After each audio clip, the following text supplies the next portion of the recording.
Përshëndetje, mirë se erdhët në podcastin e organizuar nga Instituti Evropës Juglindore për Politika Shëndetësore dhe Sociale. Ky podcast ka për qëllim që të ofrojë një hapësirë për dialog publik, për të reflektuar, për të ndarë përvojat dhe njohuritë që kanë për qëllim avancimin e politikbërjes në çështjet shëndetësore dhe sociale. Sot kemi kënaqësinë të bisedojmë me Dr. Ferit Aganin, ish-ministër i Shëndetësisë, për të reflektuar për përvojën e tij gjatë mandatit dhe për të biseduar edhe për çështjet e tjera përfshirë edhe për sfidat në shëndetësi. Dr. Ferit Agani është akademik dhe neuropsikiatër me një karrierë të gjatë në mjekësi, në arsim universitar dhe në politikbërje. Dr. Feriti ka shërbyer si ministër i Shëndetësisë gjatë periudhës 2011-2014 dhe gjatë kësaj periudhe, por edhe pas saj edhe përpara, ka qenë i përfshirë në iniciativa të ndryshme reformuese të sistemit shëndetësor, përfshirë edhe menaxhimin e shëndetit publik, por edhe në zhvillimin e politikave. Dr. Feriti po ashtu ka qenë njëri nga udhëheqësit e reformës së shërbimit të shëndetit mentor pas periudhës së luftës. Kjo përvojë shumë e vlerësuar, por edhe një përvojë unike e cila është reflektuar si rezultat unik, pozitiv, por edhe vlerësuar edhe nga raportet e ndryshme përfshirë nga Komisioni Evropian për Kosovën. Dr. Ferit, mirë se vini dhe faleminderit për kohën që keni gjetë të merrni pjesë në këtë podcast. Mirë se gjeta të vërë. Unë shpresoj që arrita për me përmbledh përvojën edhe kontributin e juaj dhe për të vazhduar me tutje kisha pas dëshirë të kthehemi pak brapa në kohë për me u reflektuar dhe për me nda përvojën e juaj sa ishit në detyrën e ministrit, se si ka qenë konteksti në atë kohë dhe cilat kanë qenë pritjet kryesore ndaj jush në procesin apo në momentin kur e keni marrë detyrën e ministrit të shëndetësisë. Ka qenë një kohë mjaft sfiduese, shumë interesante, me një entuziazëm të madh i kam kaluar atë kohë.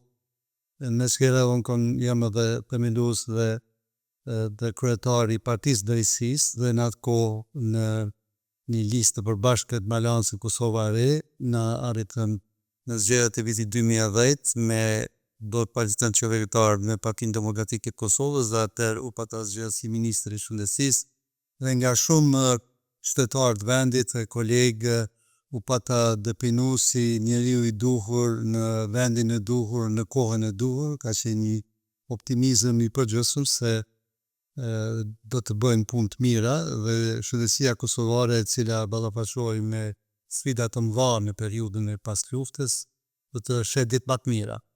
Dhe unë me vërtet ato 4 vite të mandatit tim si ministër e kam dhënë më të mirën teme dhe që tonë kom jap kontribut edhe në nivelin e shërbimit civil të ministrisë, jo vetëm si ministër i shëndetësisë. Shumë projektigje i kam shkruar në të 3 gjuhët, edhe në gjuhën shqipe, angleze, në gjuhën serbo-kroate, në mënyrë që ti shpejtoj procese dhe të mos kemi gabime teknike.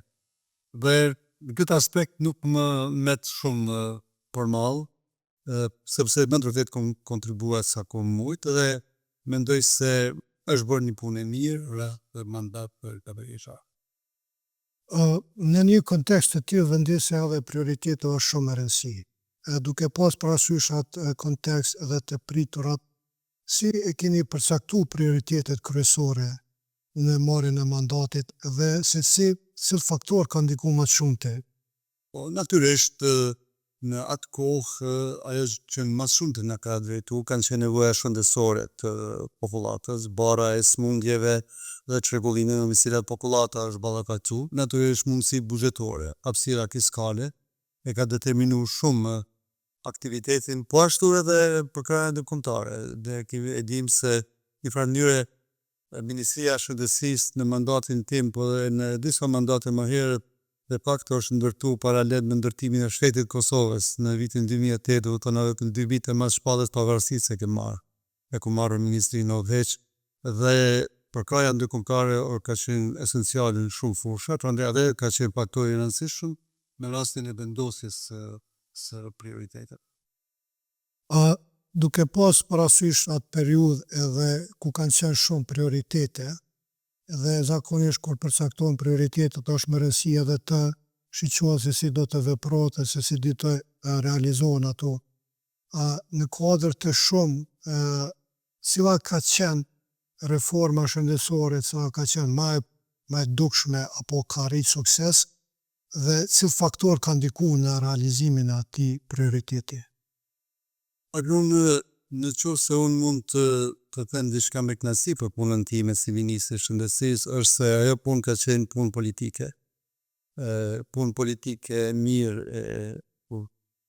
e bazuar në të dhëna. Puna ime ka qenë bazuar në konsulta të vazhdueshme me ekspertët e Bankës Botërore dhe Fondit Monetar Ndërkombëtar, dhe atë që nga muaji 6 i mandatit unë kam shku vetë në Washington dhe kam kërku takim me përgjegjësit e Bankës Botërore atje, kam kërku takim për me pa se si mundet Banka Botërore më kyç me drejt për drejt në reformë. Ka qenë befasi edhe për ata atje kur kam shku, se zakonisht to vizita bëhen në thjedhje prej institucioneve ndërkombëtare, unë kam shku vetë. Dhe prej atëherë, në një konsultim vazhdueshëm me ta, e kam dizajnu një arkitekturë të reformës institucionale të shëndetësisë kosovare.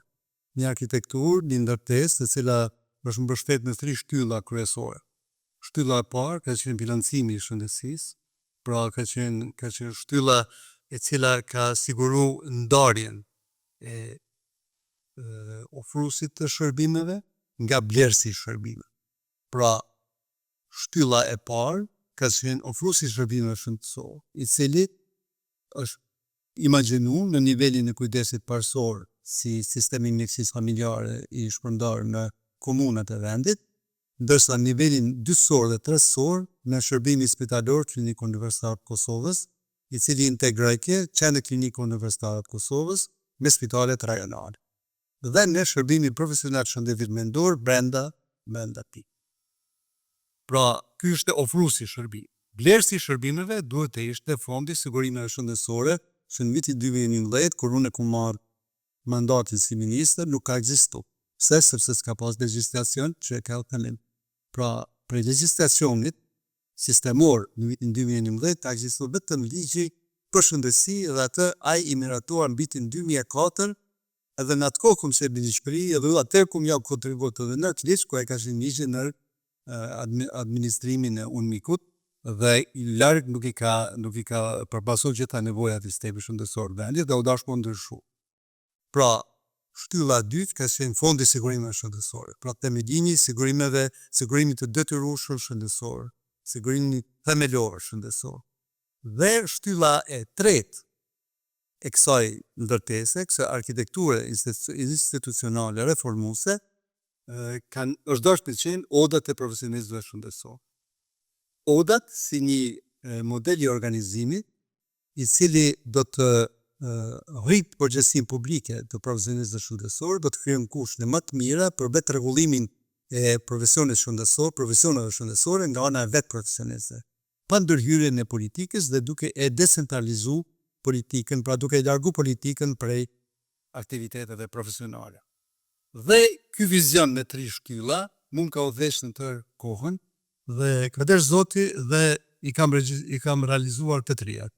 Pra, ky ka qenë suksesi i reformës gjatë mandatit tim, nuk ka qenë punë e lehtë, bëhet fjalë për 4 vite punë, por gjatë këtyre 4 viteve e kemi kriju kornizën legjislative sistemore, pra kemi arrit me miratu ligjin për shëndetësi, dhe përmes cilit e kemi themelu shërbimin spitalor Klinikën Universitare të Kosovës, dhe kemi vu bazën për nxjerrjen e ligjit për sigurimin shëndetësor, mandej ligjin për sigurimin shëndetësor e kemi miratu, mandej kemi miratu ligjin për odat e profesionistëve shëndetësor, dhe 3 shtyllat e kanë marrë bazën ligjore të tyre.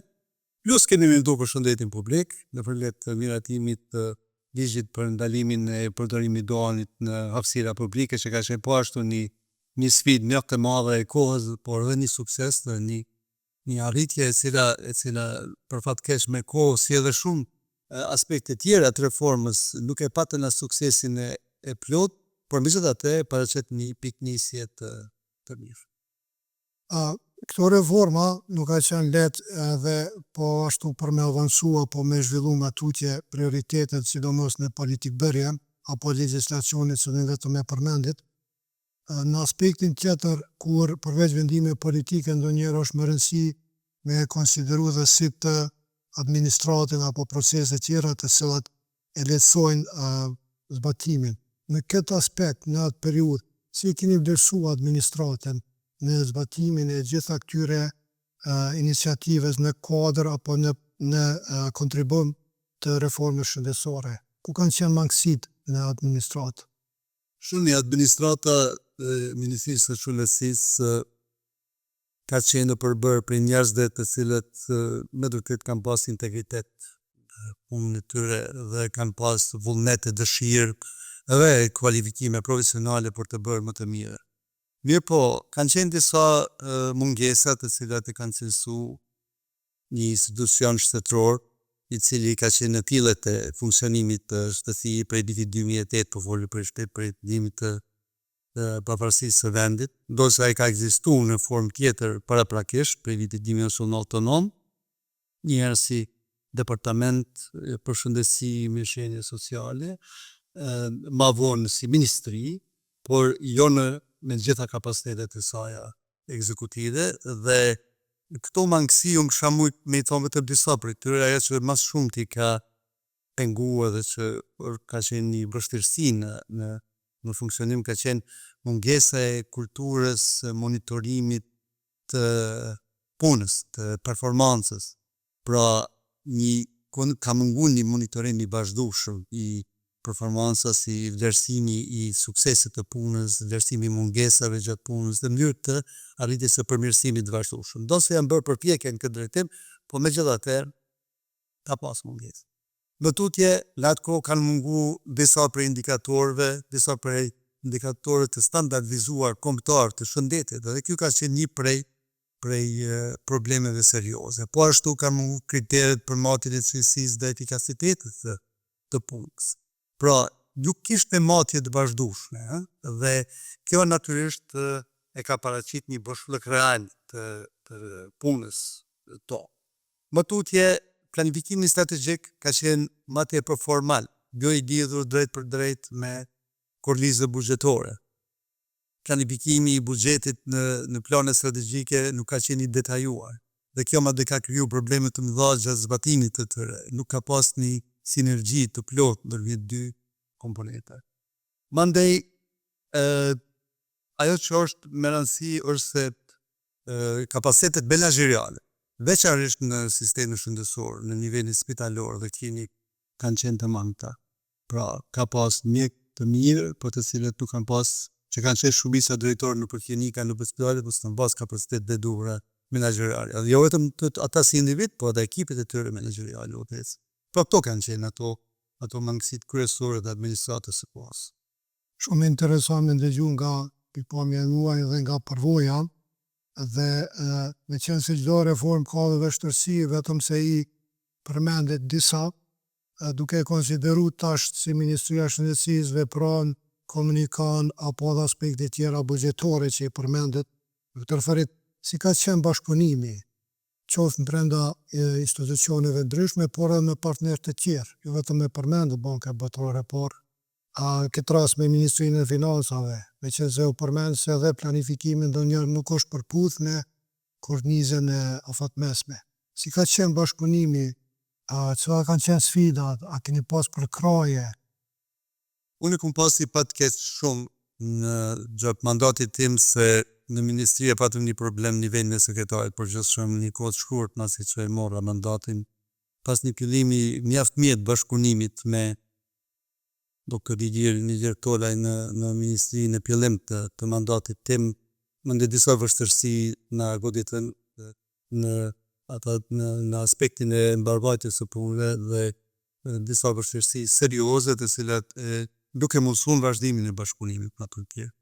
Dhe mandej ndërimi zyrtarit në nivelin e sekretarit përgjithshëm krijoi mjaft handicap një kohë të gjatë në atë rrjedhën koherente të zhvillimit të proceseve reformuese, Kështu që këtë aspekt ka qenë një periudhë me mjaft vështirësi për mua si ministër dhe vështirësi jo vetëm menaxheriale edhe politike, por në radhë të parë edhe vështirësi të një bashkëpunimi kolegial me një koleg i cili ka japë maksimumin për mbarvajtjen e punëve në Ministrinë e Shëndetësisë në atë kohë.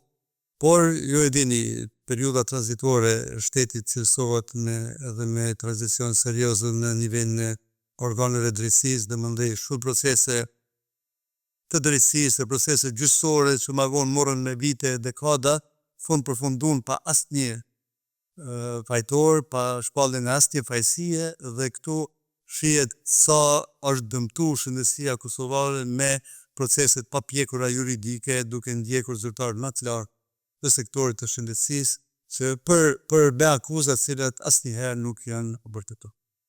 Dhe mendoj se kjo ka qenë një barë e madhe, e cila ka ngadalësu shumë procesin reformues, dhe një pjesë e madhe e arsyes se pse reforma e sistemit shëndetësor e filluar në sukses të madh në vitet 2011-2014 duke patë vazhdimin e saj të duhur, veçanërisht kur e ke parasysh se unë fund mandatit tim, vitit 2014, kur e krijova bazën ligjore komplete për ato 3 ligje që i përmenda, dhe tash u bona gati në vitin 2015 që të vazhdoj si ministri i shëndetësisë ta zbatoj në praktik, se ndërtoj ato ligje, unë ndrohna nga pozita e ministri i shëndetësisë dhe emrona ministri i mjedisit planifikimit hapësinor.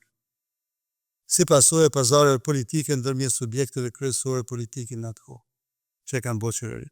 Dhe unë mendoj se kjo ka qenë një pabërgjësi e madhe ndaj qytetarëve të vendit. Dhe mendoj se këtu është hub hapi dhe gjithë ajo që energji që e kemi kriju në 4 vite për të filluar ndërtimin e sistemit modern shëndetësor, de facto ra poshtë, humbi, er një ministri i shëndetësisë i cili ka qenë jashtë rrjedhave reformuese, dhe një reformë të tillë çfarë kam dizajnuar unë, dhe çfarë kam arrit unë me e kaluar për kuvendin e Kosovës, se mos harroni unë kur qenë kryetari i Partisë Drejtësisë, po në parlament mi përpas 3 deputet. Këtë reformë kanë butuar të gjitha partitë në mëdha në vend, ka pas mbështetjen e gjitha subjekteve kryesore, sepse ka pas vlerë kjo punë. Dhe thash se cilësia e kësaj reforme ka qenë e garantuar edhe nga Banka Botërore, e cila në fillim të vitit 2015 u ndërprej me ndrimin tim nga pozita ministri i shëndetësisë në ministrinë të mjedisit planifikimit hapësinor. Dhe këtu u kriju vakumi, i cili asnjëherë nuk arriti të dekaj. Dhe kemi situatën aktuale në cilën ligji për shëndetësi dhe ligji për sigurimin shëndetësor ende janë në fuqi në variantën që unë i kam kaluar nëpër kuvend të Kosovës, por të cilët nuk zbatohen në pjesën më të madhe, veçanërisht ligji për sigurimin shëndetësor.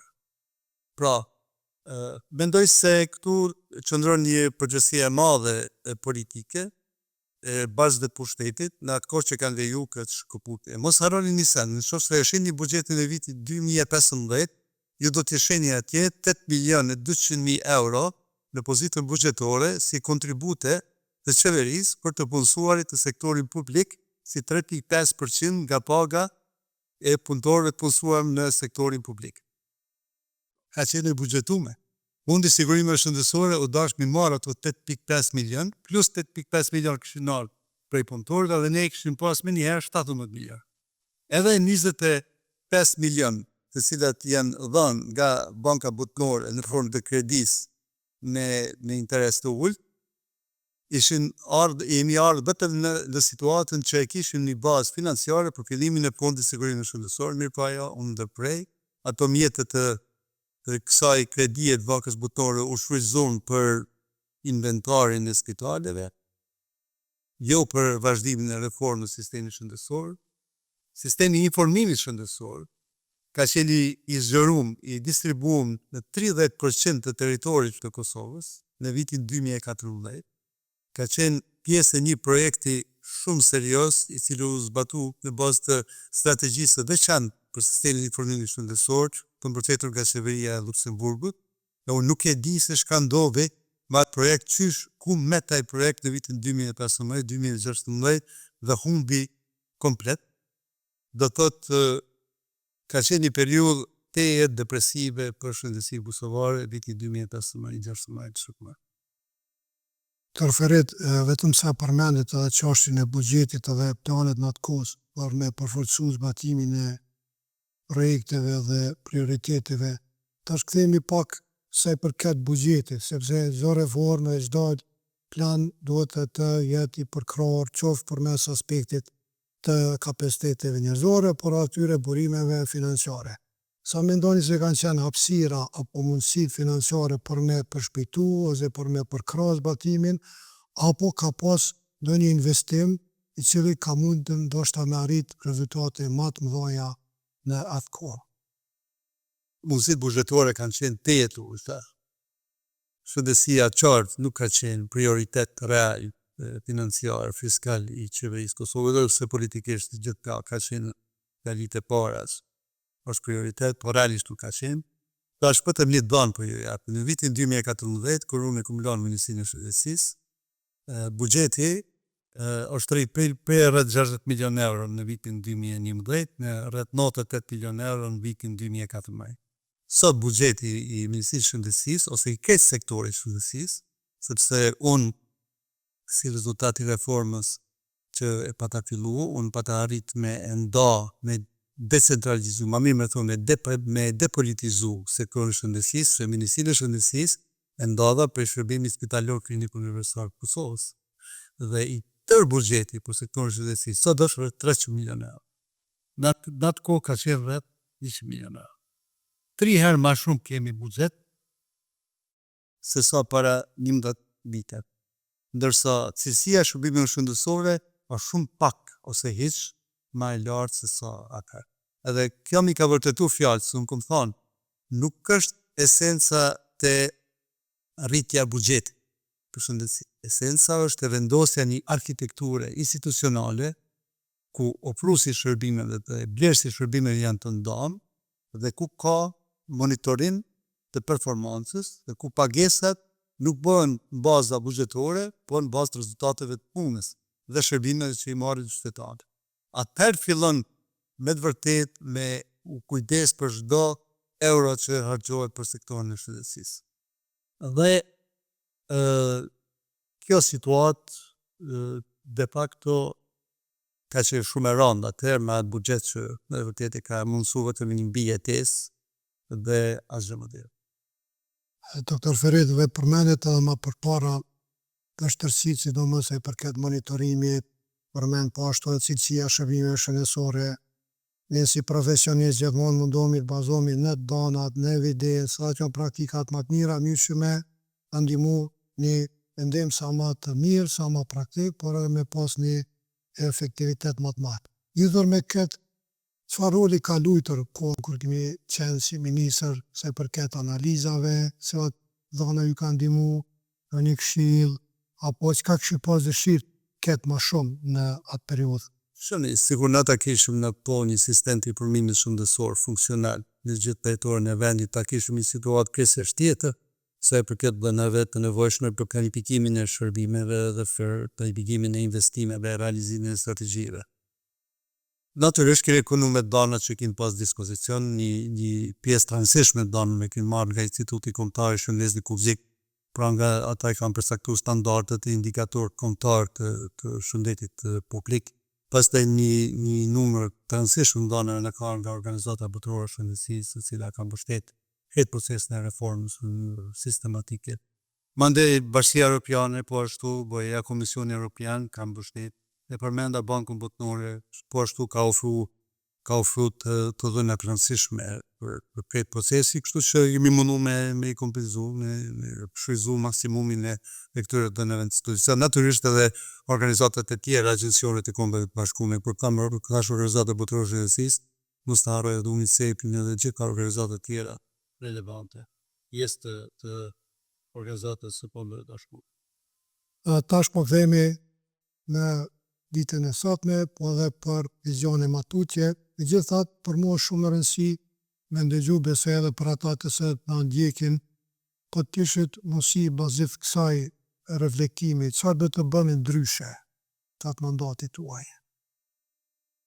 Një gjë e kisha bën ndryshe Me kjo është një mësim i nxjerrët që natyrisht ka reflektuar edhe mungesën e përvojës politike në vitin 2011, sepse megjithatë përvoja ime primare, parsorë, është profesionale, është akademike në kushtin time, në këtë fushë politike, ndosë jam themelues dhe kryetari i Partisë së Drejtësisë prej vitit 1999, megjithatë në strukturat qeveritare ka qenë hera parë që kom qenë si ministër në vitin 2011. Kjo është një reforme e tillë ambicioze e sistemi shëndetësor, çfarë kom pas në kokën time, çfarë kom edhe sot, po e kom të njëjtë si atëherë si sot. Dhe një reforme të tillë ambicioze, për të cilën kom arrit mi bind Bankën Botërore, Fondi Monetar Ndërkombëtar, është dash mas pari me bind kryeministrin e tanë. Me bind kryeministrin e vendit me më përkra me gjitha energjitë politike edhe forcën politike që ka, në mënyrë që mos kemi kësi situata si mbas 4 viteve që na ndodhi, me pasi ndrime politike në pozita udhëheqëse, pra me ndru timonierin e reformës edhe de facto me shkatru reformë. Kjo është ajo që do të kisha bë gjithsesi në çfarë do situatë tjetër kur më shih ofru mundësia me vazhduar sport. Natyrisht edhe situata tjera kanë gjeneru përvoja të veçanta, po këto e kisha veçuar si më të rëndësishme. Shumë interesante dhe me ndëgju këtë përvojë edhe nuk kujtohet gjatë bashkëpunimit me ju ka qenë me të vërtet një angazhim i madh në shtyrjen apo në avancimin e politikave që kanë qenë një shtys edhe shumë domethënëse me një kornizë apo me një strukturë o për me vendos bazën e sistemit të mirëfillt shëndetësor.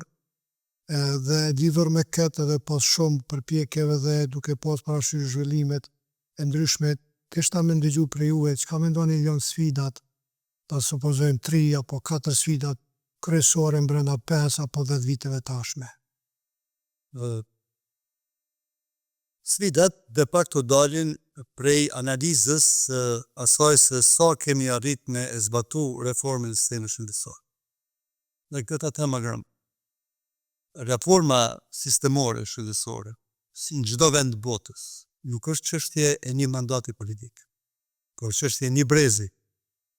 Për këtë është dashur që të kemi një konsenzus shumë më të madh politik. Edhe niveli politik që përmenda, dhe nivelin e kryeministit, po dhe nivelin e profesionistëve, 4 vite nuk qenë të mjaftueshme për me kriju këtë konsenzus politik. Është dashur të kemi një energji unike, një ide, një vizion të bëhet ajo pronësi kolektive jona, jo vetëm me ministrin shëndetësisë, sepse u hek ministri, u ndal reforma, dhe kjo ka qenë ajo më negative që ka ndodhur.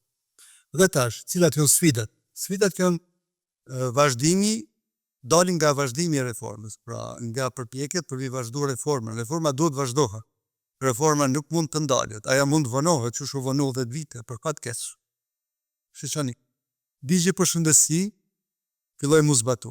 Shërbimi spitalor Kliniku Universitar i Kosovës u themelu.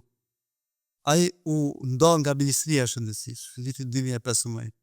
Për me u nda, u desht me kalu në për një periudhë tranzicione. Vitin 2015 është dash për qenë viti tranzicioni. Në vitin 2016, Shërbimi spitalor Kliniku Universitar i Kosovës është dash shëndrohet në ndërmarrje publike të nivelit qendror. Kja mund bëhet edhe sot. Në bazë të 11 të ligjit për ndërmarrjet publike, qonë përqi, Qeveria Kosovës, pas një studimit fizibilitetit, që mund porositur, hapët një tender ndërkombëtar, për me bërë një studim të fizibilitetit, për themelimin e shërbimit spitalor Klinik Universitar Kosovës, si një model unik i integrimit të shërbimeve shëndetësore në nivelin dytësor dhe tretësor, në ndërmarrje publike të nivelit qendror. Kjo mund bëhet me një studim të fizibilitetit dhe me një vendim të qeverisë. Kjo sfida numër 1, pra transformimi i SHSKOK-s në ndërmarrje publike të nivelit qendror. Kjo dash me ndodhë vitin 2016, letë ndodhë vitin 2026. Dhe nuk është fare e vështirë. Çka fitojmë?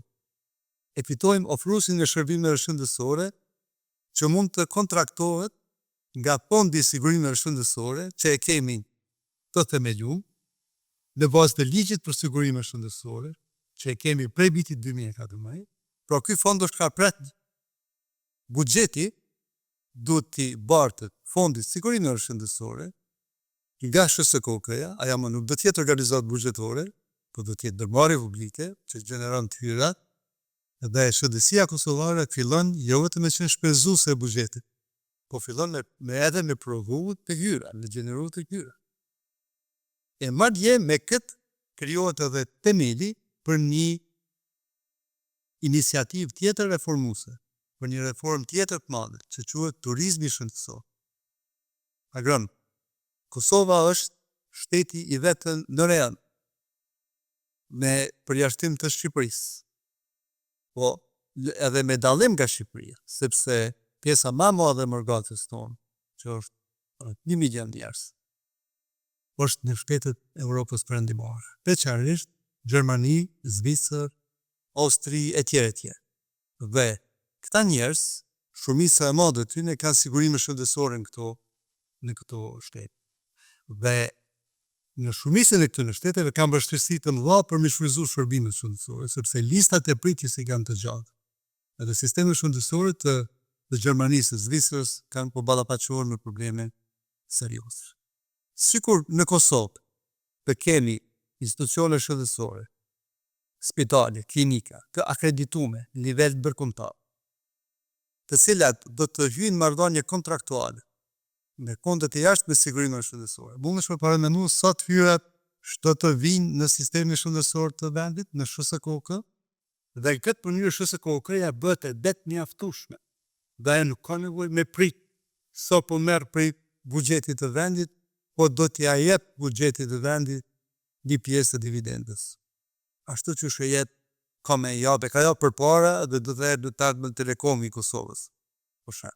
Pra turizmi shëndetësor është e ardhmja e këtij vendi. Nëpërmjet turizmit shëndetësor, SHSKOK-ja e krijon bazën e domosdoshme financiare për me mujt një tërheq nga jashtë kuadrot tona, të cilat janë të punësuar në institucionet më eminente europiane. Dhe përtej Europës, Shtetet e Bashkuara të Amerikës, Kanada etj. Pra, kur ke para, mundesh me i sjell nga jashtë në vend dhe ata kishin ardhur me krahasi më të madhe, edhe me e trajnu kuadrin e ri mjekësor tonë, edhe me ofru shërbime cilësore shëndetësore, dhe qytetarët tonë më nuk kishin pas nevojë me dalë jashtë Kosovës. Për këtë, sfida e dytë, ndërtimi, ose domosdoshëm ndërtimi i qendrës së re klinike universitare të Kosovës. Jo spitalit Prishtinës, qendrës së re klinike universitare të Kosovës, një spital me 500-600 shpirtër, ose edhe më shumë, i cili kishte me qenë i ndërtuar në bazë standardeve më të larta ndërkombëtare, i cili do të ishte i akredituar në nivel ndërkombëtar, dhe i cili do të kishte kapacitet në ofru shërbime jo vetëm për qytetarët e vendit, por edhe për qytetarët tonë të cilët jetojnë në morgat, e cilët kanë sigurime të jashtme shëndetësore. Dhe në këtë mënyrë, sistemi shëndetësor i vendit do ta kishte krijuar një autonomi dhe një pavarësi financiare, dhe kishte në zhvillu shërbimet në pajtim me mundësitë dhe nevojat e qytetarëve. Natyrisht, në rolin mbikëqyrës dhe politik bërës të Ministrisë së Shëndetësisë, dhe në anën tjetër, në rolin e kontraktuesit të shërbimeve për pakon themelore të kujdesit shëndetësor nga ana fondit të sigurimeve shëndetësore. Në këtë arkitekturë institucionale, odat e profesionistëve shëndetësor, të cilat janë tregimi i suksesit dhe pjesë e suksesshme e reformës që e komunistë në vitin 2011, do thotë 4 odat e profesionistëve shëndetësor, mjekëve, stomatologëve, farmacistëve, fizioterapeutëve, uroj shpejt edhe të psikologëve klinik që kanë ngel pa u themelu dhe që paraqet një imperativ të kohës. Këto oda profesionistëve shëndetësor do të monitorojnë cilësinë e shërbimeve shëndetësore, cilësinë e zhvillimit të vazhdueshëm profesional të mjekëve, dhe në këtë mënyrë do të kompletohet arkitektura institucionale e reformës. Këto janë sfidat. Por puna më e madhe është kryer në vitin 2011-2014, bazën ligjore e kemi gati. Edhe ky ndryshim I ligjit për sigurinë shëndetësore që u tentu për me kalu nëpër Kuvend Kosovës në fund mandatit qeverisë kalume, ai në esencë nuk ndryshon asgjë nga ligji aktual I sigurimit shëndetësore, nuk e pengon reformën në asnjë mënyrë, po dhe deprimet e deri tanishme në SHSKUK nuk e pengojnë reformën në asnjë mënyrë. Dhe sfida e tretë është e SHSKUK-ja, pra përveç transformimit të saj në ndërmarrje publike në nivelin qendror, është e domosdoshme që ajo të riorganizohet përbrenda në bazë të shërbimeve profesionale të linjave klinike. Pra atje shërbimi psikiatrik I Kosovës, shërbimi neurologjik I Kosovës, shërbimi kardiologjik I Kosovës. Pra klinika e kardiologjisë për shembull në QKUK integroj reportet kardiologjike në spitalet rajonale, kjetë një njësi menaxheriale, klinike dhe financiare me një buxhet I cilin do të realizon fitime dhe të cilat do të jenë absolut në përgjegjësinë e bordit udhëheqës të këtij shërbimi. Këto shërbime profesionale që ekzistojnë në ligjin për shëndetësi janë hazër, do thotë ekziston baza ligjore për to, e kemi pilot projektin, shërbimi profesional I shëndetit mendor të Kosovës është pjesë e buxhetit të Kosovës, ai funksionon në nivelin dyshor në tërë territorin e Kosovës, se ka një buxhet në 4.5 milion euro sot, prej 570.000 euro në vitin 2004-2005 kur të melu, tash I ka diku 4.5 milion euro. Do thotë, shërbimet profesionale të linjave klinike brenda SHSKUK-s janë zemra e sistemi, duhet të qenë zemra sistemit shëndetësor vendit dhe decentralizimi përfundimtar I shëndetësisë nga politika. To janë sfidat që mund të realizohen, mund të tejkalohen me një krijim të një konsenzusi politik nivel të vendit, natyrisht mas pari brenda qeverisë së Kosovës, po edhe në kuvendin e Kosovës, dhe natyrisht këtu roli I jonë si ish ministrat të shëndetësisë, është I veçantë dhe duhet të them edhe roli im personal me qenë se ky vizion ka qenë gjithmonë ka udhëhequr punën time si ministër prej shkurtit 2011 për ku marr mandatin, më isha punë I gatshëm me qenë në funksion në çfarë do roli. Unë ku më ofru çdo ministria mas vitit 2015, po e them to tash për herë të parë kështu publike dhe ish ministrat e dinë të gjithë se unë ku më ofru për çfarë do lloj bashkëpunimi, aty ku kanë pa të arsyeshme për një zbatu ligjet në fuqi. Sepse kemi problem se ligjet në fuqi nuk po zbatohen. As nuk zbatohen, as nuk ndrohen, dhe kemi situatë paradoksale që jemi të shku me një par inercioni të zbatimit të mangët të legjislacionit, I cili natyrisht nuk kanë interesin e shqiptarëve. Doktor Ferit, kjo ka qenë dhe ne përmendova dhe me të gjithë ata që po na ndjekin, propozimi është që t'i ftojmë të gjithë ish ministrat, por edhe ish zyrtarët e tjerë, këtë rast me ish sekretarët e përgjithshëm, njësi me nda përvojën e tyre, si sa gjomësimet, për me ndihmu në përpilimin e një dokumenti I cili do të ndihmojë matutje reforma. Kështu që vetëm përveç sfidave sa ti përmendet, ju propozut edhe disa prej orientime apo drejtime si me përshpejtu këtë proces reforme dhe posaçërisht rolin e ish ministrave. Këtë mënyrë, ne si institut kemi menduar se si do të ishte në të ardhmen roli apo kontributi ish ministrave në shërbim të reformës. Mendoj se ideja është shumë e mirë, posaçërisht kur keni parasysh se ish ministrat të shëndetësisë në subjektet politike për të cilat kanë ardhur, shumica e madhe e tyre vazhdojnë të jenë personalitetet më kompetente për problemet e shëndetësisë.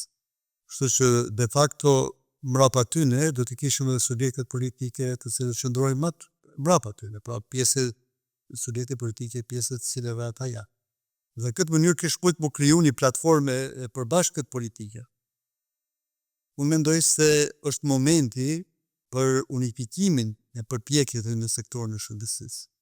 Është momenti kur në udhëheqjen e ministrit aktual të shëndetësisë, shfrytëzoj rastin të oraj mandatën e dytë doktor Ardeni, të bëhet një përpjekje për unifikimin e ekspertizës politike, profesionale, menaxheriale në një trup të cilin e platformu kryeministri i Kosovës në mandatën e kaluar, po duket e platformu një trup, një komitet, një këshill, nivel ndërqeveritar. Ai duhet të riorganizohet, duhet të rimendohet dhe të themelohet dhe në këtë mënyrë të sigurohet një koherencë maksimale politike ndërmjet subjekteve politike, sepse në terren atje mjekët, infermierët, profesionistët shëndetësor janë gjitha subjekte këtu. Nuk janë të një subjekte. Dhe gjithsesi duhet kur ata shohin në terren atje afër pacientëve, kur e shohin unitetin sa i përket shëndetësisë në nivelin politik lart, atëherë ata ta kenë më lehtë që të bashkëpunojnë, koordinohen më mirë ndërmjet.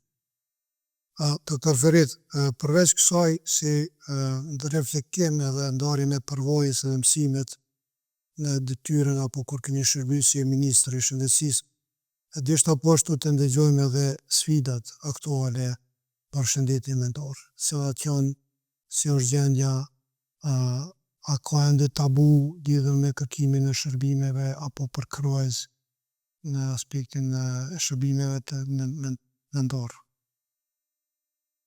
E prekje një temë të ndjeshme, kjo është temë tash në domenin tim profesional, mu bon tani më 42 vite, viti 42 i punës në sektorin e shëndetit mendor, me shërbimet psikiatrike për të rritur konkretisht, dhe për këto 42 vite natyrisht se jam ballafaqur me situata të ndryshme të fatkeqe dhe kemi kaluar edhe okupimin edhe luftën, periudhën e pas luftës. Të gjitha sfidat që ka kaluar shteti, shoqëria, qytetarët, dhe mund të them se gjendja e shëndetit mendor popullatës së Kosovës është duke u ngarkuar, nga dita në ditë.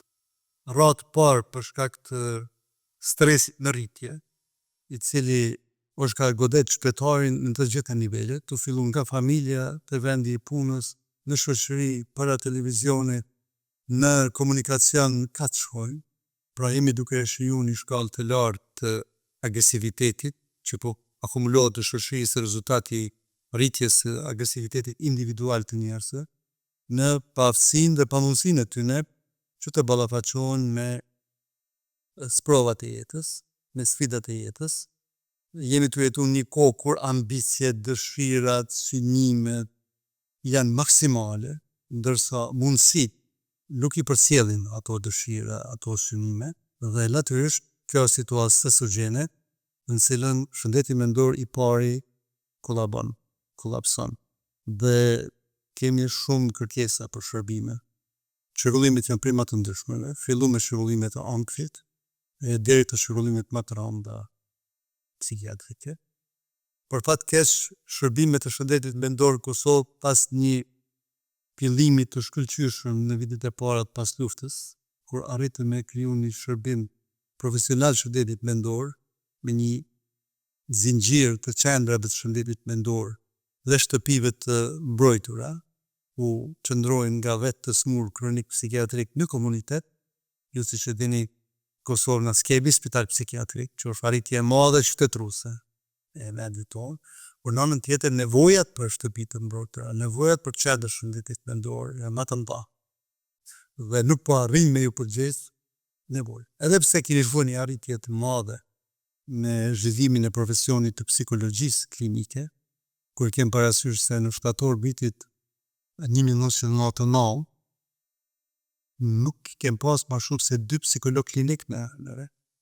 Sot kemi me qindra psikologi, pa u zbut situata në aspektin e shërbimeve psikoterapeutike, por në anën tjetër nevojat e qytetarëve janë shumë të mëdha.